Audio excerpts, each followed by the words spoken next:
নমস্কার, আপনারা নিশ্চয়ই সুস্থ আছেন, ভালো আছেন।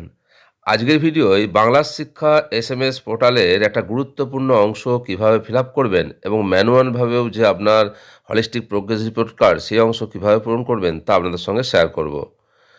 আগের যে দুটো ইভ্যালুয়েশন হয়েছে, ফার্স্ট সামেটিভ এবং সেকেন্ড সামেটিভ, সেই অংশে কিন্তু এই পার্টটা আমরা পূরণ করিনি। এই পার্টটা শুধুমাত্র থার্ড সামেটিভ হওয়ার পরই পূরণ করতে হবে। কি সেই অংশ? ব্যক্তিত্ব ও জীবনশৈলীর বিকাশ বা development of personality and life skills, এই অংশটা কিভাবে পূরণ করবেন প্রথমে অনলাইনে দেখে নেওয়া যাক। এই অংশ শুধুমাত্র একবার প্রতি ক্লাসের জন্য থার্ড সামেটিভ শেষ হওয়ার পর পূরণ করতে হবে। তো চলুন দেখে নেওয়া যাক অনলাইনে কিভাবে পূরণ করবেন। এর জন্য আপনাকে DISE code, user name, password এবং ক্যাপচা কোড দিয়ে সাইন ইন করতে হবে বাংলা শিক্ষা এসএমএস পোর্টালে। লগ ইন করার পর আপনি ড্যাশবোর্ডে চলে আসবেন। ড্যাশবোর্ডের নিচের দিকে নামলেই আপনি একটা এইচপিআরসি অর্থাৎ হলিস্টিক প্রোগ্রেস রিপোর্ট কার্ড বলে একটা অপশন পাবেন, তাতে ক্লিক করুন। তাতে ক্লিক করার পর আরও কতগুলো অপশন আসবে, যেমন formative, summative, learning perspective of cognitive domain বা LPCD, behavioural cognitive outcomes BCO, এবং আরেকটা সর্বশেষ যে অপশন আসছে সেটা হচ্ছে development of personality and life skills. আমরা আগের যে ইভ্যালুয়েশনগুলো ফার্স্ট সামেটিভ এবং সেকেন্ড সামেটিভের পর এই formative, summative, learning perspective of cognitive domains এবং বিহেভিয়ারাল কগনিটিভ আউটকামস এই কাজগুলো করেছি। আজকে শুধুমাত্র development of personality and life স্কিলসে কীভাবে কাজ করবেন সেটা দেখে নেওয়া যাক। এর জন্য development of personality and life স্কিলসে ক্লিক করুন। ক্লিক করার পর একটা নতুন পেজ চলে আসবে, যেখানে একাডেমিক ইয়ার হিসাবে 2025 থাকবে। Category development of personality and life skills, medium Bengali, class আপনি যে ক্লাসের ডাটা এন্ট্রি করতে চাইছেন সে ক্লাস এন্ট্রি করুন, সেকশন দিন, সার্চ করুন। আমি চুজ করলাম ক্লাস 5 এবং সেকশন বি, তারপর সার্চ বাটনে ক্লিক করলাম। এরপর একটা নতুন পেজ ওপেন হয়ে যাবে, যেখানে সমস্ত ছাত্রছাত্রীদের ওই সেকশনের নাম চলে আসবে এবং সমস্ত যে ক্যাটাগরিগুলো আছে development of personality and life স্কিলসের সেই অপশনগুলো চলে আসবে। দেখে নেওয়া যাক অপশনগুলো এবং কিভাবে ফিল আপ করবেন। প্রথমে আছে এলএস অর্থাৎ লিসেনিং স্কিল। এখানে আপনি কোনো ল্যাঙ্গুয়েজ লিখতে হবে না, এখানে আপনাকে গ্রেড দিতে হবে ABCD। এ অর্থাৎ ভেরি গুড। আপনার যদি এই লিসেনিং স্কিলে ওই ছাত্রছাত্রী খুব ভালো হয় তাহলে ভেরি গুড এ দেবেন। ভেরি গুড লেখার দরকার নেই, শুধু এ টাইপ করবেন। যদি ভালো হয় তাহলে বি টাইপ করবেন। যদি সন্তোষজনক হয় অর্থাৎ স্যাটিসফ্যাক্টরি তাহলে সি টাইপ করবেন। আর যদি মনে করেন যে লিসেনিং স্কিলে ওই ছাত্রর আরও উন্নতির প্রয়োজন তাহলে আপনি ডি দেবেন। ধরলাম 5B এর যে রোল নাম্বার 1 আছে তার লিসেনিং স্কিল খুবই ভালো, ভেরি গুড, তাই তাকে গ্রেড হিসাবে এ দিলাম। সেকেন্ড অপশন কমিউনিকেশন স্কিলস বা সিএস। এখানে দেখতে হবে ওই ছাত্রের কমিউনিকেশন স্কিল, সংযোগের দক্ষতা কেমন, অর্থাৎ ছাত্রছাত্রী, বন্ধুবান্ধব, শিক্ষক শিক্ষিকা এদের সাথে কমিউনিকেশন কেমন করতে পারছে, সংযোগ কেমন রক্ষা করতে পারছে, সেই অনুযায়ী আপনি গ্রেড পয়েন্ট দেবেন। ওই একই ABC অথবা ডি। ধরলাম ওই ছাত্রের সংযোগ করার ক্ষমতা খুবই ভালো, তাই দিলাম গ্রেড এ। 3 নম্বর পয়েন্ট সমানুভূতির দক্ষতা বা এমপ্যাথি স্কিলস অর্থাৎ ইএস।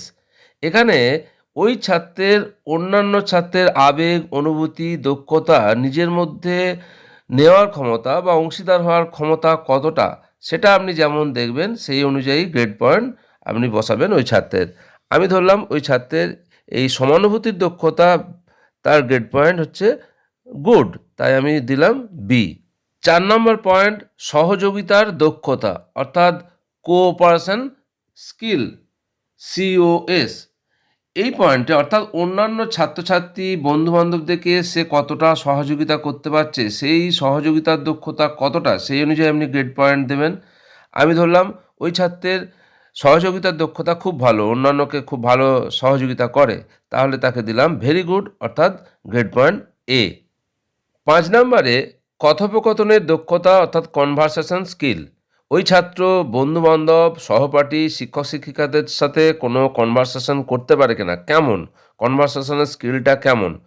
যদি খুব ভালো হয় তাহলে এ দেবেন, যদি ভালো হয় তাহলে বি দেবেন, যদি সন্তোষজনক হয় তাহলে সি দেবেন, আর যদি উন্নতি করার প্রয়োজন হয় তাহলে ডি দেবেন। আমি ধরলাম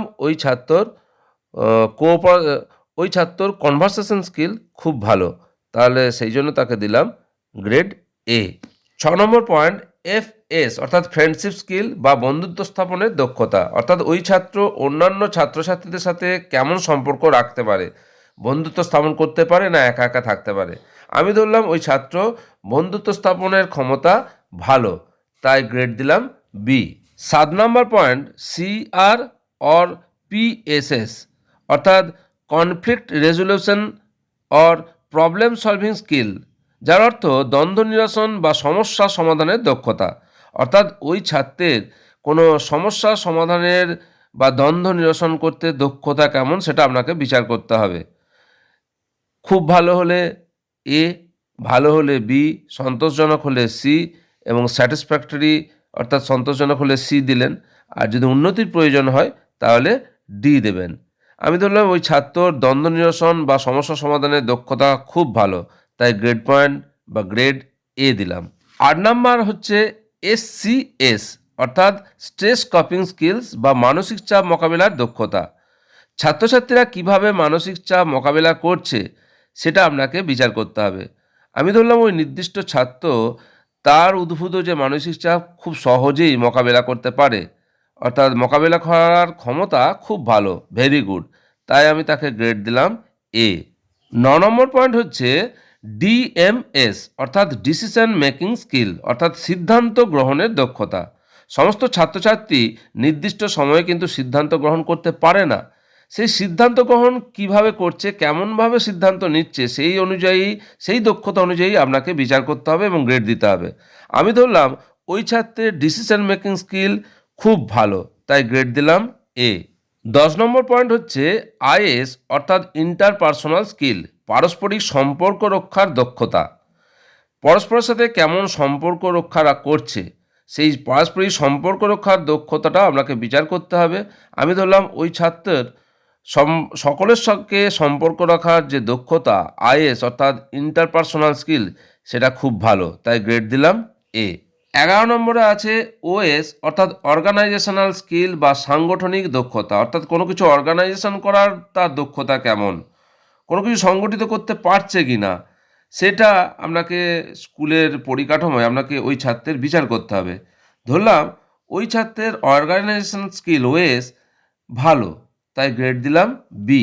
12 নম্বর পয়েন্ট হচ্ছে ECS অর্থাৎ ইমোশন কন্ট্রোল স্কিল, আবেগ নিয়ন্ত্রণের দক্ষতা। ওই ছাত্রের বিশেষ সিচুয়েশনে অবস্থায় আবেগ কেমন থাকছে, আবেগ নিয়ন্ত্রণ করতে পারছে কি না, মানে সে খুব বেশি হেসে ফেলছে সিচুয়েশন অনুযায়ী, খুব বেশি কান্নাকাটি করছে না, সেগুলোকে নিয়ন্ত্রণ করতে পারছে সেটা দেখতে হবে, সেই অনুযায়ী আপনাকে গ্রেড দিতে হবে। আমি ধরলাম ওই ছাত্রর ইমোশন কন্ট্রোল স্কিল ECS খুব ভালো, তাই গ্রেড দিলাম এ। 13 নম্বর পয়েন্ট RS অর্থাৎ রেসপেক্ট স্কিল বা শ্রদ্ধা জ্ঞাপনের দক্ষতা। ওই ছাত্রের তার বন্ধুদের প্রতি, শিক্ষক শিক্ষিকাদের প্রতি কেমন শ্রদ্ধা জ্ঞাপন করতে পারছে, রেসপেক্ট দিতে পারছে সেটা আপনাকে বিচার করতে হবে। ধরলাম ওই ছাত্র তার যে রেসপেক্ট স্কিল সেটা খুব ভালো, তাই গ্রেড দিলাম এ। 14 নম্বর পয়েন্ট হচ্ছে AS অর PA অর্থাৎ অ্যাসার্টিভনেস স্কিল বা পজিটিভ অ্যাটিটিউড, অর্থাৎ দৃঢ় মত প্রকাশের দক্ষতা বা ইতিবাচক মনোভাব। ওই ছাত্র বিশেষ অবস্থায় দৃঢ়ভাবে মত প্রকাশ করতে পারছে কিনা, ইতিবাচক মনোভাব নিচ্ছে কিনা, এগুলো আপনাকে বিচার করতে হবে। আমি ধরলাম ওই ছাত্রের দৃঢ় মত প্রকাশের দক্ষতা বা ইতিবাচক মনোভাবের ক্ষেত্রে তার আচরণ ভালো, তাই তাকে গ্রেড দিলাম বি। 15 নম্বর পয়েন্ট অর্থাৎ সর্বশেষ পয়েন্ট হচ্ছে L অর্থাৎ লিডারশিপ বা নেতৃত্ব দান। ওই ছাত্রের নেতৃত্ব দান করার দক্ষতা বা ক্ষমতা কেমন সেটা আপনাকে দেখতে হবে। আমি ধরলাম ওই ছাত্রের লিডারশিপ দেওয়ার যে দক্ষতা সেটা খুব ভালো, সে সবেতে এগিয়ে যায়, অন্যকে সংগঠিত করতে পারে, তাই তার গ্রেড দিলাম এ। এইভাবে ওই ক্লাসের এবং ওই সেকশনের বাকি ছাত্রছাত্রীদের এই যে 15টা পয়েন্ট আছে সেই 15টা পয়েন্টের উপর আপনাকে গ্রেড দিতে হবে। কাজটা খুব বড় কাজ, কিন্তু বুঝে নিলে খুব সহজেই আপনি করতে পারবেন। এভাবে অনলাইনে সহজেই সমস্ত ছাত্রছাত্রীর development of personality of and life skill এর গ্রেডগুলো আপনাকে পুট করতে হবে। ওই ক্লাসের ওই সেকশনে সমস্ত ছাত্রছাত্রীর 15টা পয়েন্টের বেসিসে আপনাকে গ্রেডগুলো দিতে হবে। কোনো ছাত্রছাত্রী যদি অনুপস্থিত থাকে তাহলে তার জায়গায় একটা ড্যাশ চিহ্ন দেবেন, ফাঁকা রাখা যাবে না। ফাঁকা রাখলে কিন্তু আপনি সাবমিট করতে পারবেন না, এরর দেখাবে। এইভাবে সমস্ত ছাত্রছাত্রীর তথ্য পূরণ করে আপনি সাবমিট করুন। এবার হলিস্টিক প্রোগ্রেস রিপোর্ট কার্ডে ম্যানুয়ালি আপনি হাতে লিখে কিভাবে ডেভেলপমেন্ট অফ পার্সোনালিটি আর লাইফ স্কিলের গ্রেডগুলো দেবেন, প্রতি ক্লাসের জন্য বছরে একবারই এটা দিতে হবে, একটু দেখে নেওয়া যাক। বাংলা শিক্ষা SMS পোর্টালে অনলাইনে development of personality and life স্কিলের জন্য ওই ছাত্রছাত্রীদের যে 15টা পয়েন্টের উপর যে গ্রেড দিলেন সেই গ্রেডগুলোই কিন্তু আপনাকে ম্যানুয়ালি হলিস্টিক প্রোগ্রেস রিপোর্ট কার্ডে লিখতে হবে। দেখুন কিভাবে লিখেছি, যে ক্লাস 5-এর জন্যই শুধু কিন্তু লেখা আছে, ক্লাস 6, ক্লাস 7, ক্লাস 8-এর জন্য ফাঁকা থাকবে। ওই ছাত্রের যখন 6-এ উঠবে তখন 6-এর আবার থার্ড সামেটিভের পর গ্রেডগুলো দেওয়া হবে। ক্লাস 7-এ যখন উঠবে তখন থার্ড সামেটিভের পর গ্রেড দেওয়া হবে, এবং ক্লাস 8-এ যখন উঠবে থার্ড সামেটিভের পর গ্রেড দেওয়া হবে। এবং ক্লাস 8-এর পর আপনারা জানেন এই হলিস্টিক প্রোগ্রেস রিপোর্ট কার্ডটি পার্মানেন্টলি ছাত্র বা ছাত্রীকে দিয়ে দেওয়া হবে। আর 8-এর আগে পর্যন্ত কিন্তু ছাত্রছাত্রীদের কাছ থেকে আবার এই প্রোগ্রেস রিপোর্টটি নিয়ে নিতে হবে তার গার্জেনের সিগনেচার করিয়ে। আশা করি এই ভিডিও আপনাদের উপকারে আসবে। খুব দ্রুততার সঙ্গে কাজটা শেষ করুন, কারণ পোর্টালের অবস্থা ধীরে ধীরে কিন্তু খারাপের দিকে যাচ্ছে, এত লোড একসঙ্গে পড়ছে। সুতরাং আপনি কাজ দ্রুত শেষ করুন এবং প্রিন্ট আউট বার করে নিন।